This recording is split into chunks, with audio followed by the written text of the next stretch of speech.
एक दारू पिए और 8 साल से केस लड़ रहे हैं। कैसे? यही नीतीश कुमार की जो है कानूनी कार्रवाई हुई, 7 दिन हमको जेल में रखा और 2017 से केस हम 2025 तक अभी तक लड़ रहे हैं। विपक्ष पार्टी बोल रही है कि क्या हर घर नौकरी दे देंगे। ठीक बात है, नौकरी नहीं दे पाएंगे, लेकिन प्रशांत किशोर क्या ऐसा कर सकते हैं कि हर परिवार को 20-20 हज़ार रुपये मंथली दे सकते हैं? बिहार में क्या लगता है बदलाव होगा इस बार कि फिर से एनडीए? नहीं, इनकी बार तो बदलाव होगा ही होगा। बदलाव तय है। तय है। आपके यहाँ तो किसानों को पैसा वैसा तो मिल रहा हो? नहीं, सब किसानों को नहीं, रजिस्ट्रेशन पे नहीं हुआ है सब किसानों का, उसी में 10-15 आदमी को मिलता है और बाकी के नहीं मिलता है। यहाँ तो शराबबंदी वगैरह भी है, तो शराब वराब भी नहीं मिलती होगी। नहीं, शराब बिल्कुल मिलती है। हम्म। बिहार में कौन सा गांव ऐसा बाकी है कि वहाँ दारू और शराब की विक्रेता नहीं है, हो रही है, सब गांव में मिलता सब है। कागजों पे शराबबंदी है। हाँ, बस कागजात तैयार किए हैं नीतीश कुमार, बोले हैं कि हम दारू बंद कर दिए हैं। आप कभी शराब पिए हैं जब से शराबबंदी है? शराब क्यों नहीं, हम रोज पीते हैं। क्या बात कर रहे हैं? तो उसमें तो सजा होती है ना? तो सजा तो होता ही है ना। हम भी एक तो जेल। दारू पी करके हम 8 साल से हम सजाए में हैं। अच्छा। हाँ, एक दारू पिए और 8 साल से केस लड़ रहे हैं। कैसे? यही नीतीश कुमार की जो है कानूनी कार्रवाई हुई। पूरी घटना बताइए एक बार, कैसे हुआ था आपके साथ? अरे हम गए यूपी में, हाँ। एक तो दारू पी करके आ रहे थे हाईवे से। हम्म। हमको पुलिस वहाँ पकड़ी, हम्म। बोले कि भैया ठीक है पकड़ लिए आप, हमसे पैसा ले लो यहीं छोड़ दो। बोला नहीं भैया, चलो ऑनलाइन आपका ये काम है, आप जाएंगे जेल। बोले ठीक है चलो। गए वहाँ, 7 दिन हमको जेल में रखा और 2017 से केस हम 2025 तक अभी तक लड़ रहे हैं, कोई सुनवाई नहीं हुआ। 2017 से 2025 तक केस चल रहा है? अभी चल रहा है। जेल भी काटे थे आप? 8 दिन। 8 दिन की जेल भी काटे थे? हाँ सर। कितने रुपए की शराब थी? 70 रुपया की मात्र। मात्र 70 रुपए की शराब पे आप 8 साल से परेशान है कोर्ट हाँ कचहरी एकदम चक्कर में। बिल्कुल, हाँ सर। तो प्रशांत किशोर कह रहे हैं हम शराबबंदी हटा देंगे। प्रशांत किशोर तो बहुत कुछ हटा देंगे, सरकार बनी तो। बनी तो वैसे भी प्रशांत किशोर जो बोल रहे हैं कि हम पारिवारिक लाभ कार्ड बना रहे हैं, कितना रुपए लेके बनाते हैं?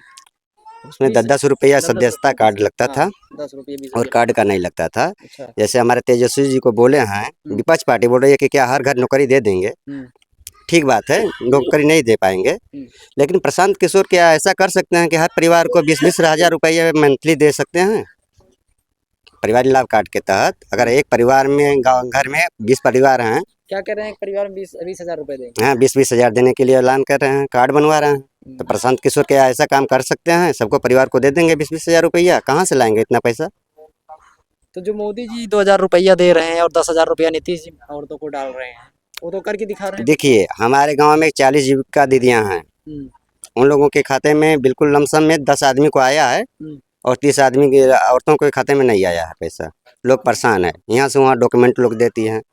पैसा आएगा तो माहौल बदल तो नहीं जाएगा? माहौल क्या, पैसा अपने घर से दे रहे हैं क्या? जनता को लूट करके इतना साल में क्या किए हैं? हम ही लोग का तो पैसा बांट रहे हैं। आज 10,000 दे दिए, अगर 10,000 सैलरी अगर महीने के देते तो हम कहेंगे नहीं दे रहे हैं। 5 साल 15 साल में कोई 10,000 रुपया लुभावना दे दे इलेक्शन के पीरियड में, तो हम उसी पे थोड़ा आ जाएंगे। तेजस्वी लालू के ऊपर भी तो चार्जशीट लग गई है, आरोप तय हो गया है सीबीआई कोर्ट के चक्कर में। हाँ, बीजेपी सरकार रहेगी तो सबके ऊपर लगेगी, चार्जशीट लगेगी, सबको जेल मिलेगा, सबको लाठियाँ खाने पड़ेगी। जो भी होगा वो बीजेपी सरकार अपना कर सकती है भाई, क्योंकि पहले से बीजेपी तगड़ा पार्टी है और गुंडागर्दी की पार्टी है। अगर हम अपने हक अधिकार के लिए किसी से बोलेंगे तो जो है हमारा सुनवाई नहीं होगा, गुंडाई कालीन जो है प्रशासन से करवा लेता है बीजेपी सरकार। चुनाव जीतने के लिए? अरे चुनाव जीतने के लिए नहीं, कोई मांग के लेकर के अगर हम जा करके पटना में धरना देते हैं, जैसे किसान मोर्चा के लेकर जाते थे, लाठीचार्ज किए। स्टूडेंट भी पीटे। और छात्र लोग जाते हैं अपना क्षण कुछ मांगते हैं, वहाँ भी लोग मारते हैं, पुलिस प्रशासन को लाठी चार्ज करवाते हैं। अरे समस्या को आप सुने पहले कि वहाँ जनता पहुँची या तुरंत लाठी चार्ज कर दो, मारो। पहले समस्या का आप सुन लीजिए, सुनवाई कीजिए कि क्या या मतलब ये सही आया लड़का या गलत आया, सब जनता का हित में रखें बात। थोड़ा सोचें क्या कर रहा है क्या नहीं कर रहा है। पहले आप तो आवाज़ सुने नहीं, पहले ही गोली मार दिए। इससे पहले खाली लाठी चार्ज हुआ था तो एक विधायक भी मर गया था बिहार में। तो बताइए कि विधायक सांसद सुरक्षित नहीं है तो हमारे जैसा ग्रामीण जनता कैसे सुरक्षित रहेंगे? लेकिन बीजेपी और एनडीए जो सरकार है यहाँ पर नीतीश और मोदी जी की, कहती है कि सुशासन राज है, यहाँ पर मर्डर नहीं होता है, हत्या नहीं होती है, लूट नहीं होती है। हाँ, उन लोगों का सुशासन राज है, लेकिन ये इन लोगों का प्रशासन राज है। अच्छा। बीजेपी और जदयू का प्रशासन राज है और लालू जो नीतीश जो बोले हैं तेजस्वी का, ये सुशासन परिवार का है ना। कहते हैं वो तो गुंडागर्दी वाली पार्टी है वो। ये कैसे गुंडागर्दी कोई करता है जी?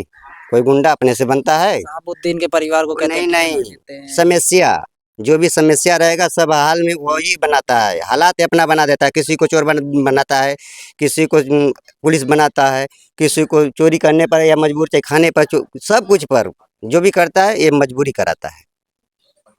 अभी हमारा पेट नहीं भरेगा तो भाई भोजन के लिए कुछ न कुछ हम आप ही के चोरी में करेंगे, आप ही के पॉकेट से खा लेंगे, उनसे घर से खा लेंगे, पेट तो नहीं ना मानेगा। पेट के लिए तो लोग दिल्ली मुंबई हाँ, हैदराबाद में जाते हैं। चक्कर लगा रहे हैं बिहार वाले। भैया क्यों? वहाँ कंपनी है, वहाँ मिलता है रोजगार। तो यहाँ क्यों नहीं हो सकती कंपनी फैक्ट्री? तो कंपनी हमारे बिहार में ऐसे ऐसे सरकार बनी, जब तक अगर अच्छी सरकार चलती तो यहाँ कंपनी लोग नहीं बैठाते। सूरत में क्या बड़ा प्लांट थोड़ी हो खोला गया है, छोटा छोटा रूम में यहाँ कपड़ा का रोजगार लोग खोला है, सेठिया लोग पटेलिया लोग है चाहे जो भी है, वो अपना उतना ही में रोजगार दे रहा है। 5 लेबर का एक एक रूम में अपना खटा रहा है। उसी तरह से करके 1000-2000 की जनसंख्या में सूरत महाराष्ट्र लोग जाते हैं, खरखोनी से इधर अगल बगल के गांव लोग। ये रुकना चाहिए, रुकना चाहिए इसके पक्ष में आप प्लान रुकना चाहिए। एकदम रुकना चाहिए प्लान। तो दूसरे हाँ, व्यक्ति दूसरी सरकार मौका को हाँ मौका मिलना चाहिए बस। चलिए बहुत बहुत धन्यवाद हमसे धन्यवाद। बातचीत करने के लिए। तो दोस्तों और गांव में चलेंगे, आप देख रहे हैं कि रैंडम लोगों से बातचीत कर रहे हैं। ना हमारे पास कार है, ना हमारे पास घूमने के लिए ऐसा कोई बड़े संसाधन है, ना ये पेड रिपोर्टिंग है किसी नेता या पार्टी की। जो चीज़ें दिख रही हैं ग्राउंड पर डायरेक्ट आपको सुना रहे हैं और आप कमेंट में लिखिए अपनी बातों को। देखते हैं अगली विधानसभा कौन सी होगी। तब तक के लिए बहुत बहुत धन्यवाद।